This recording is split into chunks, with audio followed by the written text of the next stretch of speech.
Hello everyone, welcome to online study YouTube channel. Online study YouTube চ্যানেলে আপনাদের সবাইকে ভিডিওতে স্বাগত।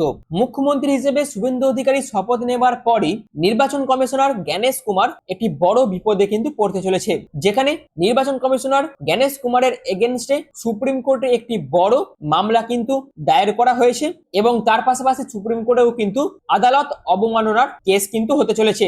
যেখানে সুপ্রিম কোর্টে এই যে মামলা দায়ের করা হয়েছে, সেই মামলা বিধানসভা নির্বাচনের ফলাফল কিন্তু অনেকটাই বদলে দিতে পারে। তো সম্পূর্ণ ডিটেলস কিন্তু এই ভিডিওর মাধ্যমে থাকবে। কি হচ্ছে সুপ্রিম কোর্টে, কেন জ্ঞানেশ কুমার এতটা বিপদে পড়তে চলেছে, আর কেনই বা সুপ্রিম কোর্ট আদালত অবমাননার কেস করতে পারে জ্ঞানেশ কুমারের বিরুদ্ধে, সেই সম্পূর্ণ বিষয়গুলি আমি আপনাদের কাছে এই ভিডিওর মাধ্যমে আলোচনা করব।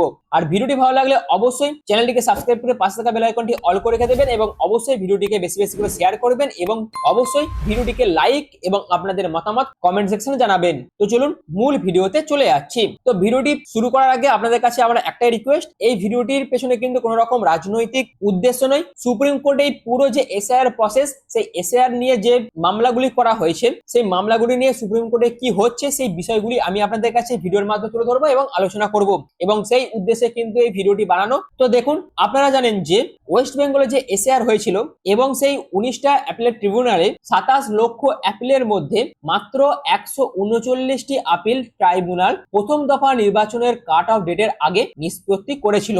অর্থাৎ 27 লক্ষ অ্যাপ্লিকেন্টের মধ্যে 139 জনকে নির্বাচন কমিশনার পারমিশন দিয়েছিল পরবর্তীকালে ভোট দেবার জন্য, এবং দ্বিতীয় দফার আগেও কিন্তু বেশ কিছু, অর্থাৎ প্রায় 1000-এর বেশি কিছু জনকেও ভোট দেবার জন্য নির্বাচন কমিশনের তরফ থেকে নির্দেশ দেওয়া হয়েছিল। এবং এই সম্পূর্ণ বিষয়টা নিয়ে অ্যাডভোকেট কল্যাণ বন্দ্যোপাধ্যায়ের মাধ্যমে সুপ্রিম কোর্টে কিন্তু কেস করা হয়, যেখানে সিনিয়র অ্যাডভোকেট কল্যাণ বন্দ্যোপাধ্যায় আজ থেকে 25 দিন আগে অর্থাৎ 13ই এপ্রিল এটিকে নিয়ে সুপ্রিম কোর্টে কেস করেন এবং সুপ্রিম কোর্টের চিফ জাস্টিসের বেঞ্চ সূর্যকান্ত মিশ্রা ইতিহাসের প্রথমবার সংবিধানের আর্টিকেল 142 ধারা প্রয়োগ করেন এবং এমন একটি নির্দেশ দেন যা ভারতীয় নির্বাচনী ব্যবস্থাপনার ইতিহাসে কার্যত নজিরবিহীন। যেখানে আদালত বলেছিল, অর্থাৎ যে অ্যাপিলেট ট্রিব্যুনালগুলি তৈরি করা হয়েছিল, সেখানে যারা যারা এসআইআর সমস্যার সম্মুখীন হয়েছে তারা প্রত্যেকে আপিল করতে পারবে এবং অ্যাপিলগুলোকে দেখে সেই অ্যাপিলগুলো নিষ্পত্তি করবে। কিন্তু দেখা গিয়েছে যে 27 লক্ষ অ্যাপ্লিকেন্টের মধ্যে প্রথম দফা ভোটের আগে 139 এবং দ্বিতীয় দফা ভোটের আগে 1000-এর কিছু বেশি জনের আপিল কিন্তু নিষ্পত্তি করা হয়েছে। অর্থাৎ নির্বাচন কমিশনারকে আদেশ দেওয়া হয়েছিল বিশেষ ক্ষমতা প্রয়োগ করে, যেখানে 21 এপ্রিল 2026 এবং 27 এপ্রিল 2026-এর মধ্যে এই সমস্ত আপিলগুলি নিষ্পত্তি করতে হবে, যেখানে সেই আপিল আদেশ কার্যকর করতে হবে এবং সংশোধিত সম্পূর্ণ ভোটার তালিকা প্রকাশ করতে হবে, এবং তার পাশাপাশি ভোটাধিকার সংক্রান্ত সমস্ত প্রয়োজনীয় ফলাফল অনুসরণ করবে। এই পুরো বিষয়টা নিয়ে কিন্তু সুপ্রিম কোর্টের তরফ থেকে তার যে বিশেষ ক্ষমতা 142 ধারা প্রয়োগ করে এই রায় কিন্তু দেওয়া হয়েছিল। যেখানে আজ থেকে 25 দিন আগে অর্থাৎ 13ই April senior advocate Kalyan Bandyopadhyay supreme court of ইন্ডিয়ার সামনে এই সমস্ত বিষয়গুলি নিয়ে একটি মামলা করেছিলেন এবং তার পরিপ্রেক্ষিতে আদালতের তরফ থেকে এই রায় কিন্তু দেওয়া হয়েছিল। এবং এর পরে আমরা কি দেখলাম, 21 এপ্রিল এবং 27 এপ্রিল দু দফায় নির্বাচন পশ্চিমবঙ্গে হয়ে গেল। তারপর কি হলো, ভোটের রেজাল্ট বেরোলো এবং সেখানে বিজেপি 207খানা আসন পেয়ে জয়লাভ করলো। এবং তারপরই অর্থাৎ 9ই মে 2026-এ পশ্চিমবঙ্গে বিজেপি সরকার শুভেন্দু অধিকারীর নেতৃত্বে শপথ নেওয়ার পর একটি অত্যন্ত অস্বস্তিকর বাস্তবতা সামনে আসছে। অর্থাৎ নির্বাচন কমিশন প্রথম দফা ভোটের আগে 136 ও দ্বিতীয় দফা ভোটের আগে প্রায় 1500-র কাছাকাছি কিছু ভোটারকে পুনরায় ভোটার লিস্টে যুক্ত করেছিল, অথচ আপিল করেছিল প্রায় 27 লক্ষ মানুষ।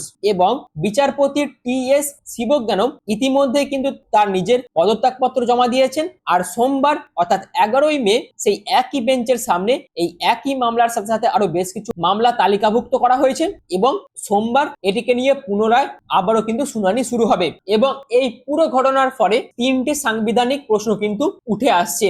অর্থাৎ বর্তমানে গোটা দেশ 3টি প্রশ্নের জবাব কিন্তু চাইছে। তার প্রধান হচ্ছে, নির্বাচন কমিশন কি 13ই এপ্রিলের আর্টিকেল 142-এর নির্দেশ পালন করেছে?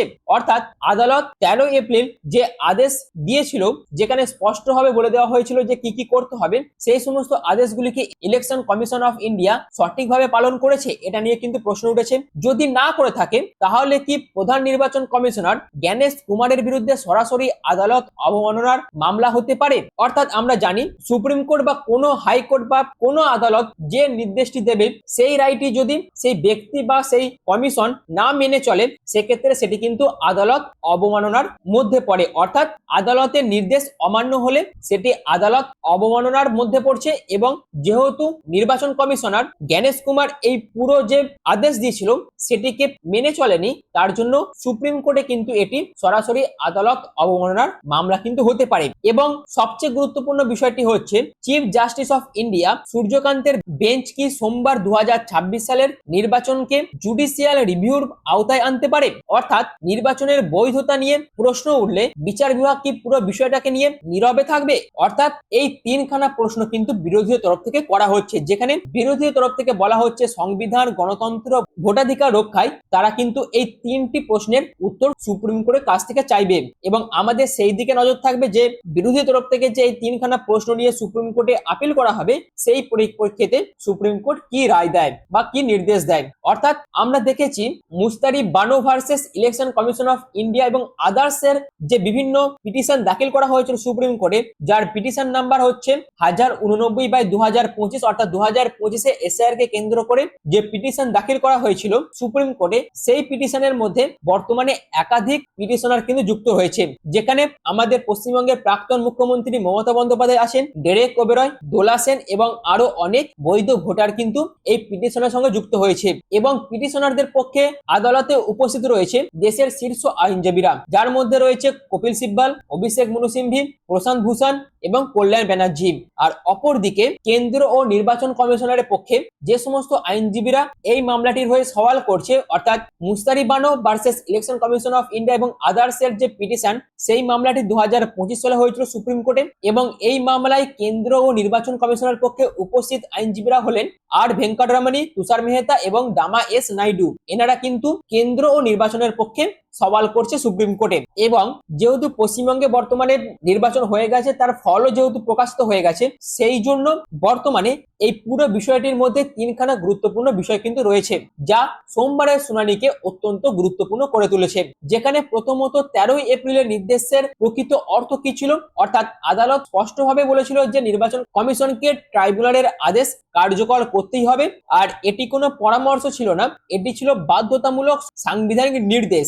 এবং এর ফলে এখন প্রশ্ন হলো, যদি 27 লক্ষ আপিল দায়ের হয়, যেখানে বিচারপতি শিবজ্ঞানম 1007টি আপিল মঞ্জুর করে দিয়েছিলেন, অথচ নির্বাচন কমিশনার মাত্র কিছু জন ভোটারকেই পুনরায় তালিকাভুক্ত করেন, তাহলে এটি কি আর্টিকেল 142 এর সরাসরি লঙ্ঘন নয়? কারণ আদালত একবার নির্দেশ দিলেন, রাষ্ট্রের প্রতিটি কর্তৃপক্ষ সেই নির্দেশ কার্যকর করতে বাধ্য, না করলে তা আদালত অবমাননা হিসেবে গণ্য হবে। এরকমই কথা কিন্তু আমাদের সংবিধানে বলে দেওয়া আছে। আর যেহেতু নির্বাচন কমিশনার সুপ্রিম কোর্টের এই রায়কে মান্যতা দেয়নি, তার জন্য এটি কি আদালত অবমাননা হিসেবে গণ্য হবে না? এরকমই কিন্তু একটি প্রশ্ন বিরোধীদের তরফ থেকে তোলা হচ্ছে। সম্ভবত আজকে যে সুপ্রিম কোর্টের মামলা আছে, সেই মামলাতেও এটাকে নিয়েও কিন্তু প্রশ্ন তোলা হবে বিরোধীদের তরফ থেকে।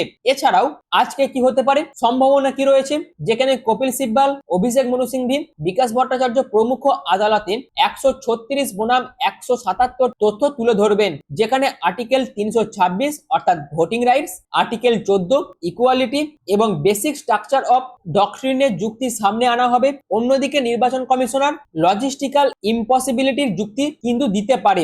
অর্থাৎ আজকে যে মামলাটি সুপ্রিম কোর্টে করা হবে, সেখানে এই সমস্ত প্রশ্ন, অর্থাৎ এই যে তিনটি মেন প্রশ্ন আমি আপনাদের কাছে তুলে ধরলাম, এই তিনটি প্রশ্ন নিয়েই কিন্তু সুপ্রিম কোর্টে সওয়াল করবে এবং তার পরিপ্রেক্ষিতে বিভিন্ন আর্টিকেলকে তারা যুক্তি হিসেবে তুলে ধরবে। আর অন্যদিকে নির্বাচন কমিশন কি করবে না, লজিস্টিক্যাল ইম্পসিবিলিটি বলে তারা তাদের মতন করে যুক্তি দিতে পারে। আমাদের প্রত্যেকেরই সেই দিকে নজর থাকবে, অর্থাৎ সেখান থেকে কি পর্যবেক্ষণ উঠে আসে সুপ্রিম কোর্টের তরফ থেকে, সেই দিকে আমাদের নজর থাকবে। অর্থাৎ আজকে যে সমস্ত তিনটি প্রশ্ন তোলা হতে পারে আমি আগে আলোচনা করেছি, সেইগুলি হচ্ছে নির্বাচন কমিশনার কি 13 এপ্রিলের আর্টিকেল 142 যে নির্দেশ সেটিকে স্পষ্ট করে পালন করেছে, সেটিকে নিয়ে সুপ্রিম কোর্টে প্রশ্ন তোলা হতে পারে।